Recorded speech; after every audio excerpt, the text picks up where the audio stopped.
Welcome to Frontiers right here on TVNI Television. This is a program that we discuss issues affecting our society. And today you are with me, Ezelina Kamaiza. In today's program, we'll be discussing the topic on corruption. What is corruption? What is corruption doing to our country? And as usual, I'm not alone in this program. I'm joined by Precious Phiri, who is Director of Youth for Change and Development. Welcome, Precious. Thanks. We're talking of corruption. In a nutshell, what does corruption mean? Corruption, first is that there's no one accepted the definition of what corruption is. But basically what corruption is about, perversion or destruction of integrity in discharge of public duties, either through receiving favor or bribery. Mm-hmm. Yeah.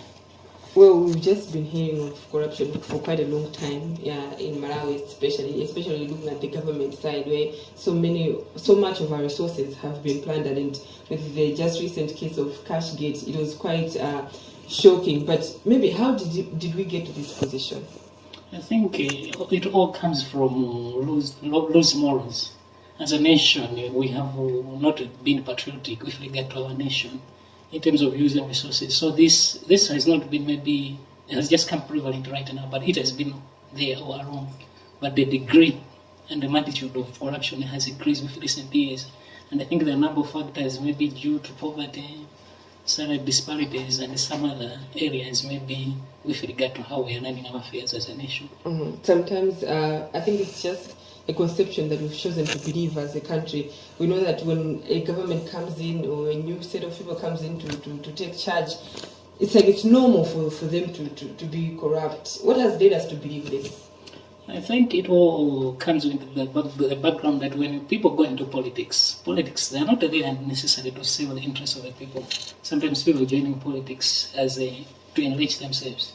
So even in the absence of legal framework governing parties, how they get financing has contributed to people when they come into government. You find that all of a sudden they were poor, but maybe down the line they've got an extreme wealth because we don't have a legal framework that can regulate as to how much one had before ascending into office and when he leaves office.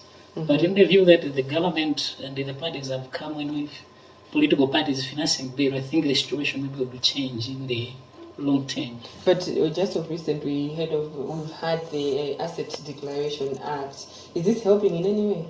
I think that's a first good thing to have the declaration, but having a declaration is another thing, and implementation is a different issue. So maybe what we need to be thinking is we need to go a step further in implementing and ascertaining the assets that people have declared, whether the declaration as they have been cited. You're coming from Youth Initiative for Change and Development. With corruption, can our youth in this country really develop? I think with corruption in the country, it seems the youth are on the receiving end, because you see when there are poor public service delivery, a large percentage of this nation is comprising about young people. So with corruption, there is a huge challenge that youth cannot develop unless we do something about that. We're going to still be at the receiving end. But it's we, the young people, who are cheering these politicians, who are voting these people into power. Perhaps what role can we take to check on what they're doing with our resources? So first and foremost, we should be patriotic about this nation. And that should be the starting point. And then from there, we should move on to be interested with the welfare and the affairs of the country. Many are the times at which young people are not interested. If you talk about football, music, and what have you, they'll be interested. But when it comes to politics and following how things and resources are being used, we don't take an interest to have that. So we should have an interest, follow up how much money has been passed in Parliament and how much has that been utilized to our advantage. The other thing that happens quite a lot in our society is the issue of handouts. When there are political rallies or just any other functions, people are used to receiving money from particular organizers of those functions. Do you think this has also fueled corruption in a way? Yeah, I think that has come about because there's a high unemployment rate in Malawi. You would agree with me. So people would want to benefit in the beginning, to say, now before you get into power, let's have our take. Because once you get into power, you're not going to do so. I think that culture has come about because of the democracy that we embrace. We embraced in a very early age, but without understanding the responsibilities that we're requiring.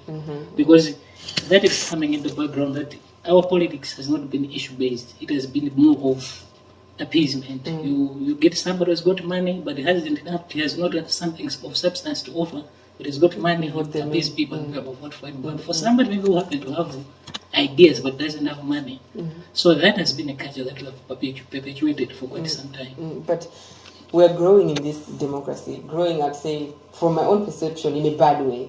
But how can we change things? I think if we have to change things, we should start with the new generation, with the young people that we have. It's high time we start to instill the values and about moral ethics with regard to how we conduct our business, be that personal, community, and that is going to translate in the long term at a national level. We're talking to Precious Phiri, who is Director for Youth Initiative for Change and Development. We're talking much on corruption, what corruption is doing to our country. Now, moving on with our discussion, we've just seen the release of the Corrupt Perception Index just on the 21st of February. Where do we rank? I think our ranking, we have not moved, we have not made much progress.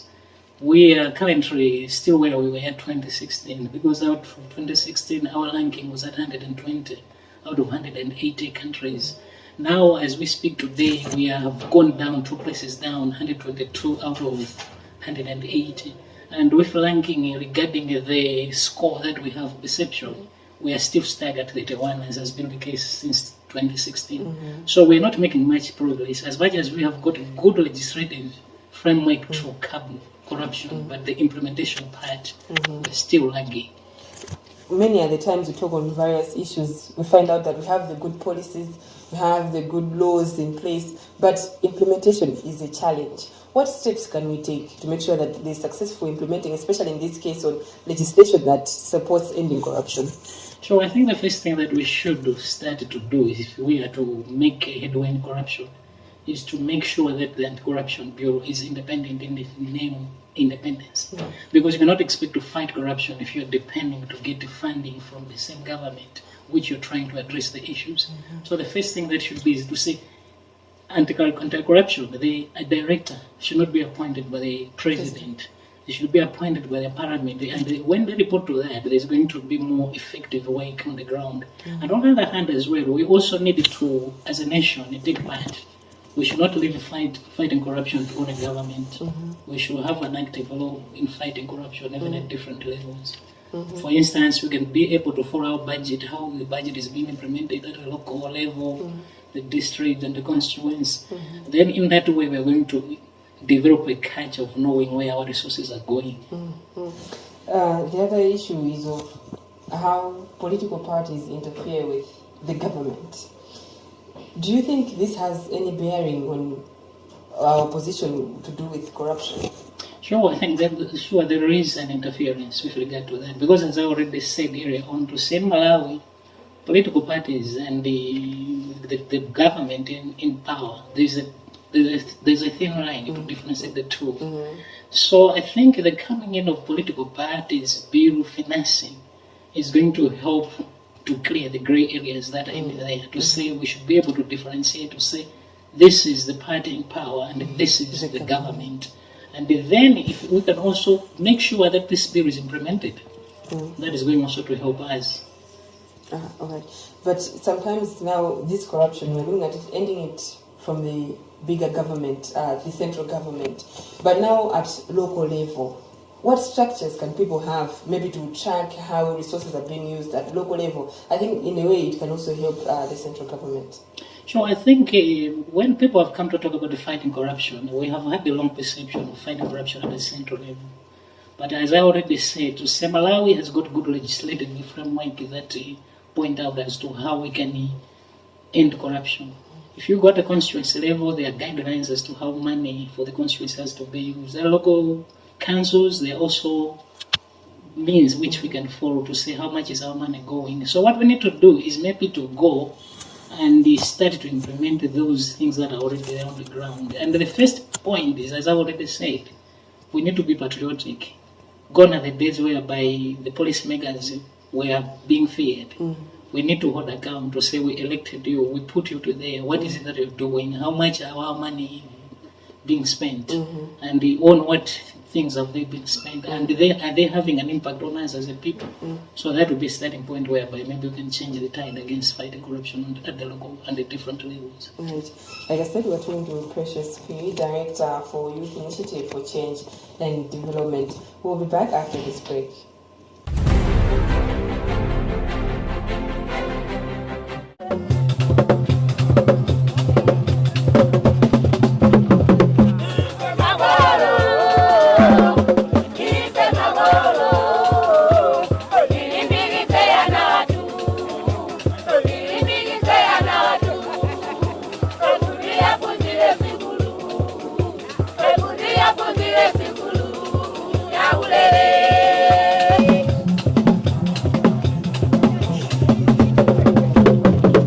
Phiri TV, Yonsei Bo.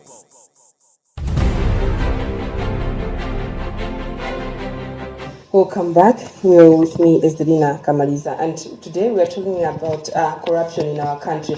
As you know, Frontiers is a program that we discuss issues affecting our society and also how best we can deal with these challenges. Welcome back, Precious. Thank you. So from the Youth Initiative for Change and Development, perhaps what initiatives have you taken to empower youth in order to be able to track resources? As Youth Initiative for Change and Development, currently we're engaging young people, and we're engaging them through education institutions. We would want to bring them aboard to say, here is something that you can take part because it concerns your future.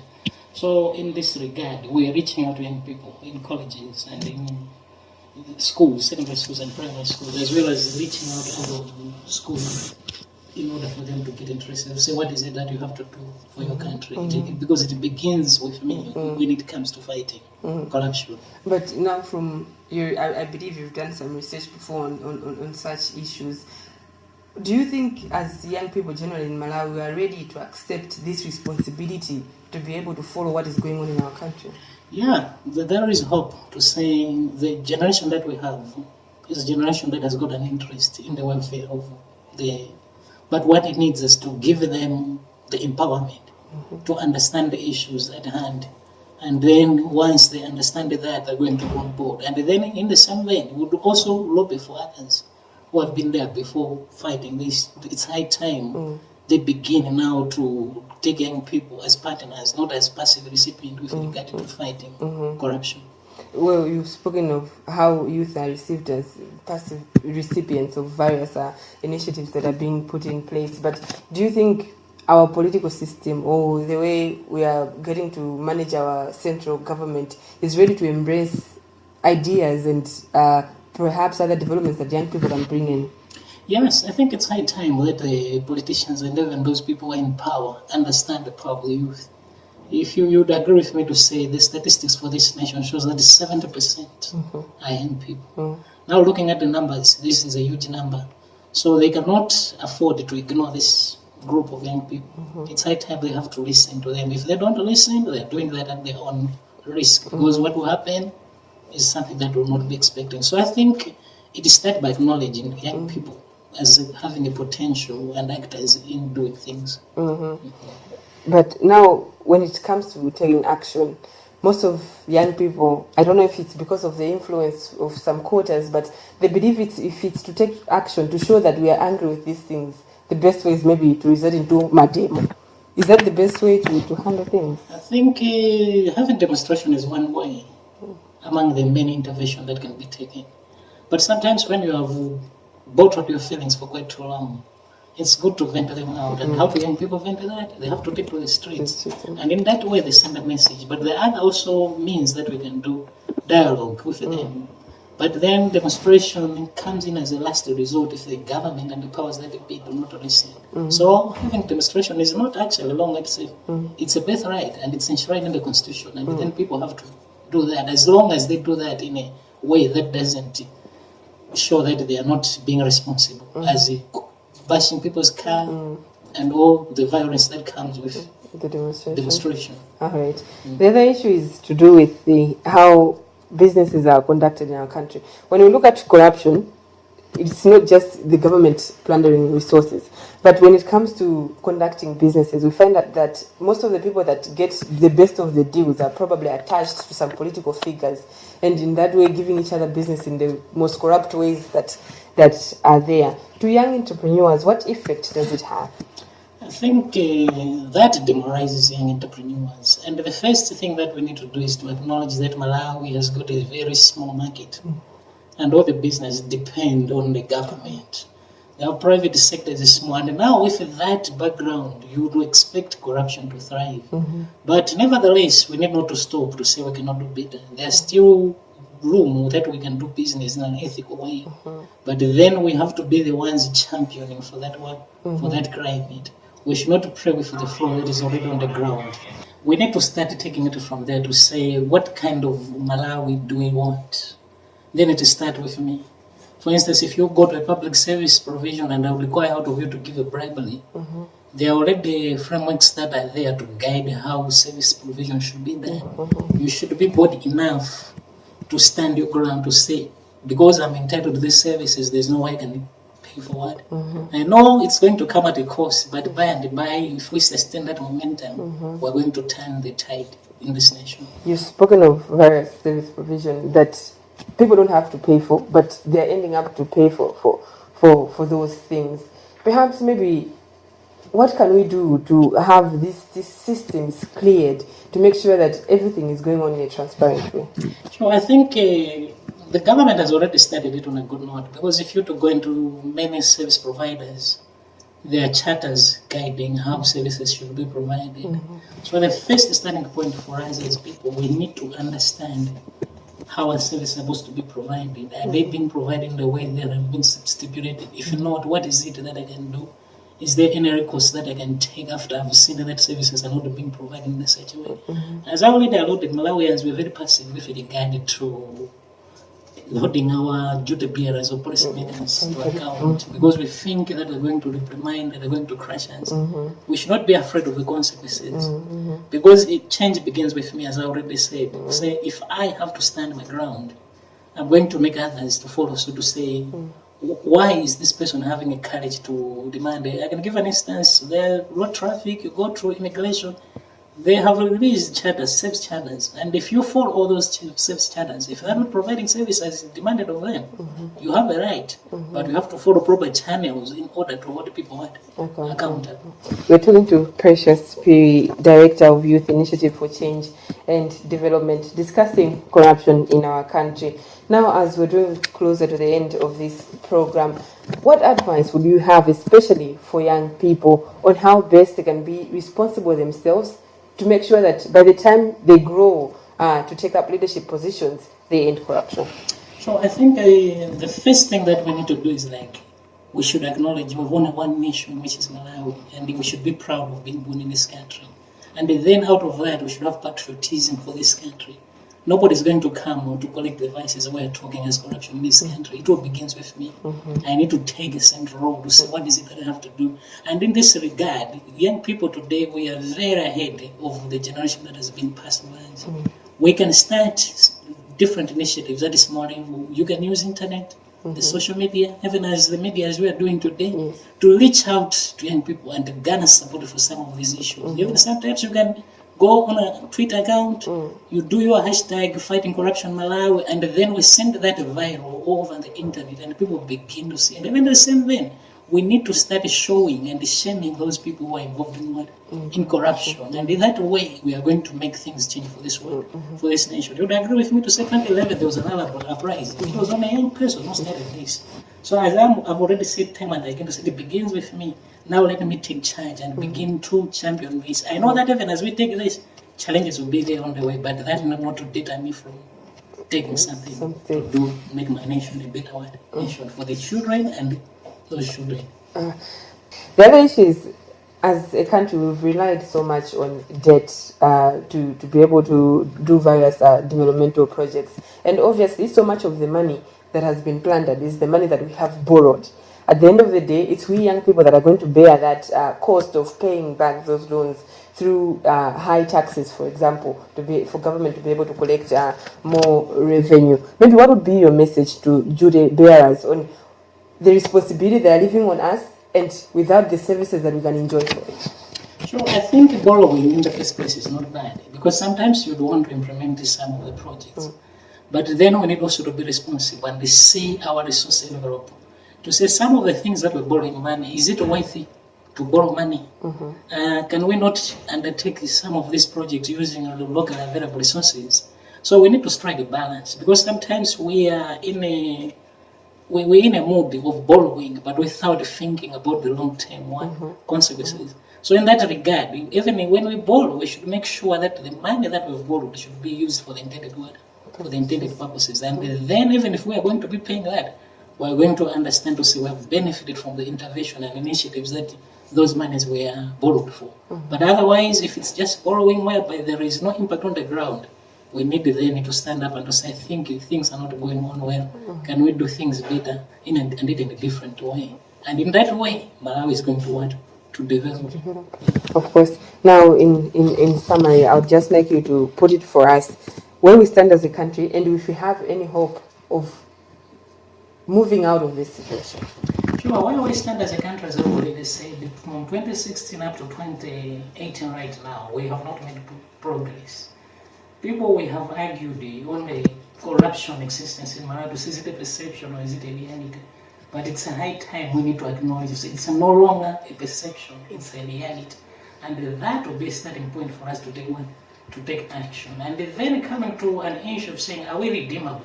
Yes, we're redeemable.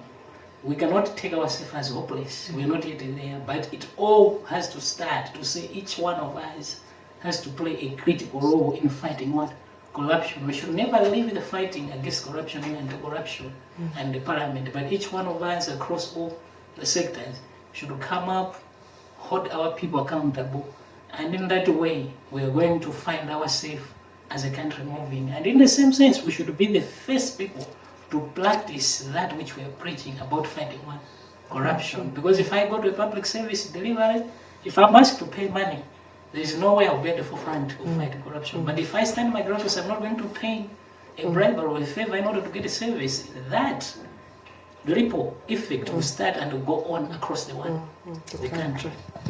Thank you, Precious, for your time.